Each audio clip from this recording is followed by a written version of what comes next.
एक लड़का जिसके पास सिटी में रहने के लिए घर नहीं होता, या अमीर लड़कियों के साथ अफेयर करता है और उनके ही घर में रहता है। अब आगे क्या होगा ये हम आज की हमारी मूवी स्प्रेड 2009 की एक रोमांटिक हॉलीवुड मूवी में देखेंगे। अगर आपको एक्सप्लेनेशन अच्छा लगता है तो प्लीज इसे लाइक और कमेंट जरूर कर दीजिएगा। अब बिना किसी देरी के एक्सप्लेनेशन स्टार्ट करते हैं। मूवी स्टार्ट होती है और हम हमारे मेन कैरेक्टर निकी से इंट्रोड्यूस होते हैं। निकी हमसे कहता है मुझे बचपन से ही पता चल गया था कि मैं बहुत ही स्मार्ट हूँ। मेरी मदर की फ्रेंड्स को मैं बहुत ही अच्छा लगता था। जब वो बड़ा हुआ तो एक फ्रेंड के साथ उसका अफेयर भी हो गया था। उसने हमेशा से इमेजिन किया था कि वो बड़ी सिटी में रहेगा, उसकी बहुत सारी गर्लफ्रेंड होगी, और वो हमसे कहता है कि ये सच भी हुआ है। इस बात में थोड़ा सा ट्विस्ट था। उसके पास खुद की रहने की जगह नहीं थी तो अमीर लड़कियों को ढूंढता रहता था, उन्हीं के साथ वो रहता था। ऐसी एक रात उसे हम क्लब में देखते हैं। क्लब की बहुत सारी लड़कियों को ऑलरेडी जानता है क्योंकि उनके साथ उसका अफेयर रह चुका है। उसने एक लड़की को नोटिस किया जिसके पास सारी एक्सपेंसिव चीजें थी। हमारी और एक मेन कैरेक्टर है जिसका नाम है समंथा। समंथा को पार्टी से ज्यादा देख उसके पीछे पीछे चलने लगता है। उसने उसका नाम पूछा, कहता है तुम इतनी जल्दी यहाँ से जा क्यों रही हो, मैं तुम्हें तुम्हारे घर छोड़ सकता हूँ। समंथा उसे ज्यादा भाव दे नहीं रही थी। उसने कहा कि तुम बहुत क्यूट हो पर मैं तुम्हें घर पर नहीं लेकर जाऊंगी। निकी पूछता है कि क्या तुम्हारी शादी हो गई है। समंथा ने ना कहा। वो फिर पूछता है कि क्या तुम किसी से प्यार करते हो। वो फिर से मना करती है। वो क्लियर करती है कि मैं तुम्हें जानती भी नहीं। ये बात सुनने के बाद निकी उसके पास आ गया। ये दोनों एक दूसरे को किस करते हैं। निकी फिर उसके साथ उसके घर पर आ जाता है। वो हमसे कहता है कि लड़कियों के सामने तुम बहुत ही स्टूपिड सी चीजें करो तो उन्हें सेफ लगेगा। उसके पास लड़कियों को हैंडल करने के इस तरीके के बहुत सारे रूल्स थे। इसमें वो सक्सेस होता है और आज रात दोनों इंटीमेट हो गए। सुबह होने पर समंथा निकी को उठाने की कोशिश करती है पर निकी उठता नहीं। ये भी उसकी एक ट्रिक थी ताकि वो यहाँ पर रह सके। उसने सिर्फ उसे थोड़ी सी स्माइल दी। समंथा अपना कार्ड छोड़कर गई थी तो उसने उसके लिए फूल मंगवाए। उसे उतना अच्छा कुकिंग करना आता नहीं पर फिर भी समंथा के लिए वो कुक करता है क्योंकि उसे पता है कि लड़कियों को एफर्ट करने वाले लड़के बहुत अच्छे लगते हैं। समंथा के रात पर घर पर आने पर उसे बहुत ही स्पेशल फील कराता है। उसे पूछती है क्या तुम कुछ काम भी करते हो।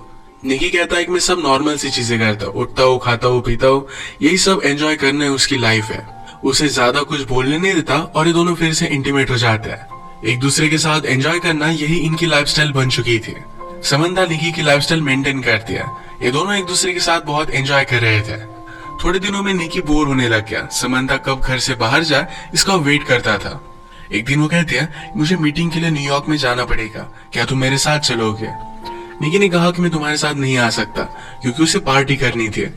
उसे ड्रॉप करता है और तुरंत पार्टी की प्लानिंग उसने स्टार्ट कर दी। निकी का एक बहुत ही अच्छा फ्रेंड है जिसका नाम है हैरी। जब निकी के पास रहने के लिए कोई भी जगह नहीं होती तो हैरी के पास ही आ जाता है। निकी हैरी को भी समझा रहा था कि किस तरीके से लड़कियों को हैंडल करना चाहिए। यह पार्टी में निकी की एक्स गर्लफ्रेंड आ जाती है।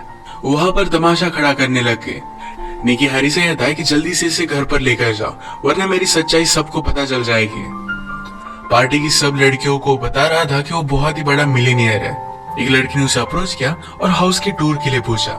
टूर देते हुए फाइनली वो बेडरूम तक आ जाता है और दोनों फिर इंटीमेट हो गए। रात में फिर से हैरी और निकी दोनों हैंग आउट कर रहे थे। हैरी कहता है कि तुम्हारी एक्स गर्लफ्रेंड पूछ रही थी कि क्या उसके जाने पर भी तुमने ऐसे ही पार्टी की थी। निकी ने कहा कि क्या तुमने उसे सच बताया। हैरी कहता है कि मेरे पास चॉइस भी नहीं थी। ये सब करते हुए निकी को थोड़ा सा भी बुरा नहीं लगता। वो लड़कियों के फीलिंग्स के बारे में ज्यादा सोचता नहीं। पार्टी की सब चीजें मेड को क्लीन करनी पड़ी और इसी वजह से समंथा को सब कुछ पता चल जाता है। उसने कॉल कर निकी को बताया कि किस दिन वो वापस आने वाली है। निकी आज बहुत सारी लड़कियों को कॉल कर रहा था तो हमसे कहता है कि अगर मैं किसी भी लड़की को कॉल ना करूं तो मेरा गेम खराब हो जाएगा। उसे हमेशा प्रैक्टिस करनी पड़ती है। ऐसे ही अपनी एक पुरानी फ्रेंड को घर पर बुला लेता है। फ्रेंड पूछती है कि तुम अब किसको फंसा रहे हो। ये दोनों एक दूसरे को बहुत टाइम से जानते थे। वो निकी को पूरी तरह पहचानती थी। उसने कहा कि तुम अगर ऐसे ही करते रहे तो 10 साल में तुम्हारा हाल बहुत ही बुरा होगा। ये सब करने से तुम्हें कोई भी खुशी नहीं मिलती। हम दोनों के बीच में जो भी था ये बहुत ही अच्छा था। उसे निकी के लिए फीलिंग्स थे। उससे कमिटमेंट चाहती थी पर निकी इस बात को थोड़ा सा भी सीरियसली लेता नहीं। ये दोनों फिर इंटीमेट हो गए। वो उससे पूछती है क्या हम हमारी रिलेशनशिप को और एक चांस दे सकते हैं। निकी उसे कोई भी जवाब नहीं देता। उस लड़की ने आज रियलाइज किया था कि निकी एक्चुअल में उसके लिए कोई भी केयर नहीं करता। समंथा निकी को रंगे हाथ पकड़ने के लिए एक दिन जल्दी आ जाती है। निकी किसी और लड़की के साथ था और उसे इसके लिए सॉरी कहता है। उस पर बहुत गुस्सा हो गई थी। निकी कहता है कि मैंने तुम पर चीट नहीं किया है। हम दोनों के बीच में जो भी है, हमने इसे कोई भी लेबल नहीं दिया है। इन्हें पता था कि एक दूसरे से प्यार नहीं करते। झगड़े झगड़े में डिसाइड करते हैं कि फ्रेंड्स विद बेनिफिट्स रहेंगे। फिर से दोनों अपना अफेयर कंटिन्यू करते हैं। एक दिन एक कैफे में निकी को एक लड़की पसंद आई जिसका नाम था हेदर। उससे वो बात करने की कोशिश करता है पर हेदर उसके हाथ में नहीं आती। उसने उसे अलग अलग डेट्स के लिए पूछा पर हर बार उसे मना कर देती है। निकी ने जाते जाते अपना नंबर बिल पर लिखा। कुछ भी पे ना किए हुए वैसे वो चला जाता है। कैफे में एक डिलीवरी मैन था जो निकी का पता जानता था। तो अगली सीन में हेदर डायरेक्टली उसका पता निकाल कर घर पर आ जाती है। उसने कहा कि तुम अपने आप को समझते क्या हो, मेरे पैसे वापस करो। गुस्से में पैसे लेकर वो चली जाती है।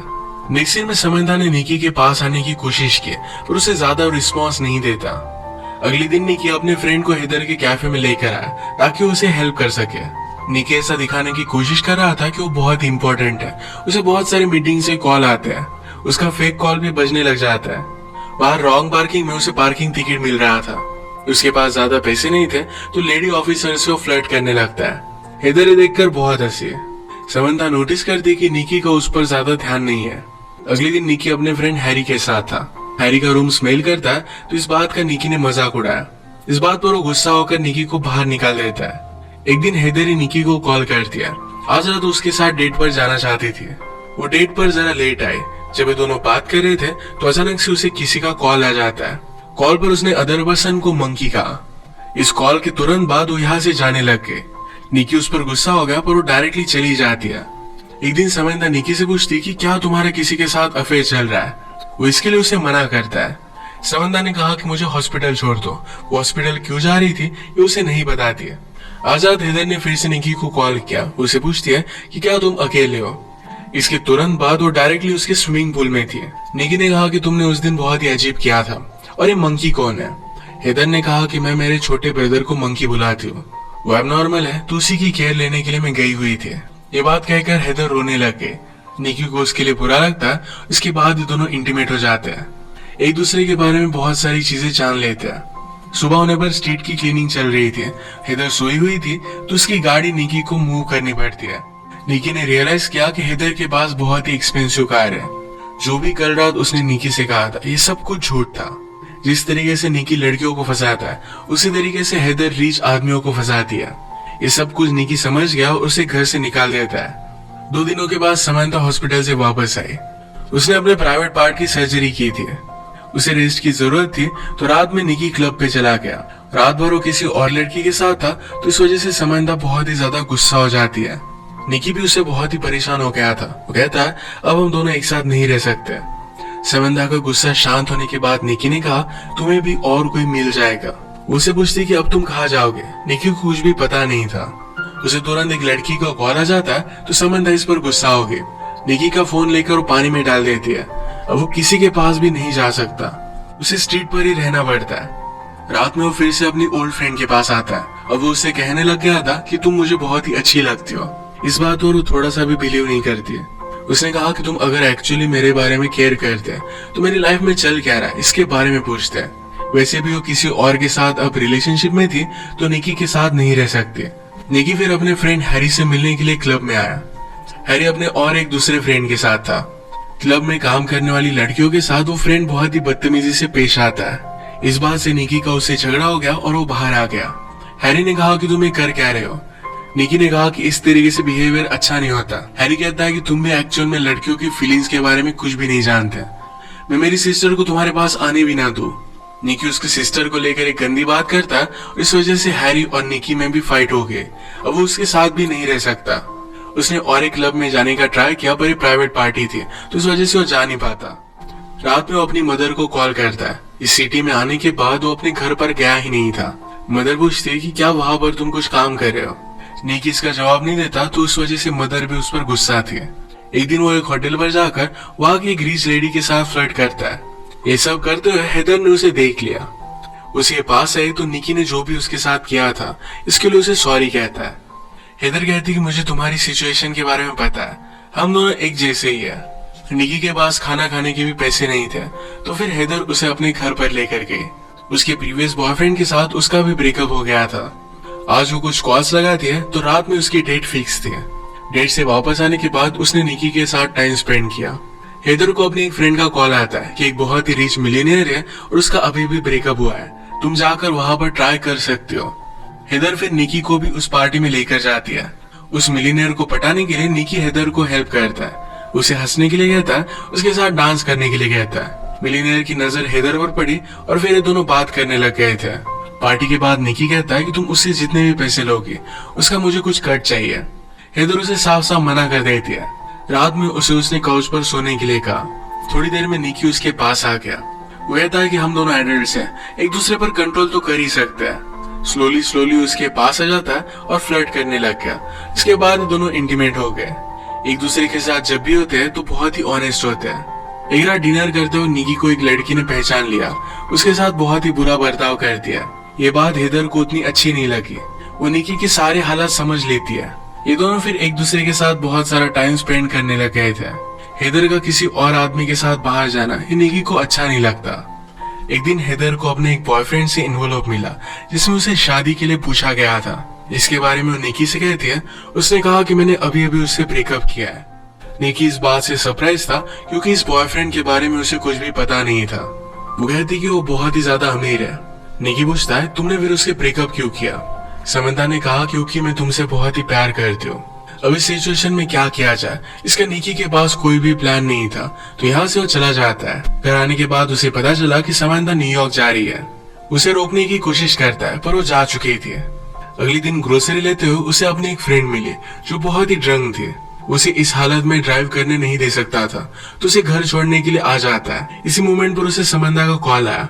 वो कहता है कि प्लीज घर पर वापस आ जाओ, मैं कुछ जॉब्स वगैरह कर लूंगा और हम कुछ ना कुछ तो फिगर आउट कर ही लेंगे। समंता ने उस लड़की की आवाज फोन पर सुनी और वो गुस्से में फोन रख देती है। निकी को कुछ भी समझ में नहीं आ रहा था कि अब उसे करना क्या चाहिए। उसने हेदर की रूममेट से बात की। उसे एडवाइस करती है कि अब तुम्हें कमिटमेंट दिखानी चाहिए, तुम उसके लिए रिंग वगैरह लेकर जाओ, शादी के लिए उसे प्रपोज करो। निकी को भी आइडिया बहुत ही अच्छा लगता है। वो अपने फ्रेंड हैरी की मदद लेकर एक रिंग बाय करता है। न्यूयॉर्क पहुंचने पर वो देखता है कि हेदर अब एक बहुत ही बड़े हाउस में रह रही थी। उसने उसे समझाया कि ये जो सब चीजें तुम कर रही हो इसमें से कोई भी रियल नहीं है, तुम उसके साथ कुछ रह नहीं पाओगी। समंता कहती कि हमारे पास कुछ भी पैसे नहीं है, तुम सिर्फ वादे करते हो और उसके बाद तुम कुछ एक्शन नहीं लेते। इसी बात से वो बहुत ही ज्यादा डरती है। उसने उसे ये भी बताया कि अब मेरी शादी हो गई है। निकी कहता है कि तुम उससे डिवोर्स ले सकते हो। समंता ने उसे क्लियर किया कि ये सब चीजें वो खुद चाहती है, उसे डिवोर्स नहीं ले सकती। उसका हस्बैंड घर आता है तो समंता ने कहा कि इस डिलीवरी बॉय को उसकी टिप दे दो। इस सब से निकी का हार्ट ब्रेक हो गया। वो अब डिसाइड करता है कि ऑनेस्टी से अपनी जिंदगी बिताएगा। एक्चुअल में डिलीवरी बॉय का काम उसने ले लिया था। एक दिन वो समंता के घर पर भी डिलीवरी देने के लिए आया। एक दूसरे को ख्याल रखने के लिए कहते हैं। निकी हमसे कहता, इस सिटी में सपने लेकर मेरे जैसे बहुत सारे लड़के आते रहते हैं। कुछ दिनों के बाद वो वापस चले जाते हैं, पर मैं यहाँ से जाने वाला नहीं। यहाँ रहकर वो ऑनेस्टली फाइट करेगा। रियल प्यार को ढूंढने के लिए वो होपफुल था और इसी के साथ ये मूवी एंड होती है। फाइनली वो सुधर चुका था।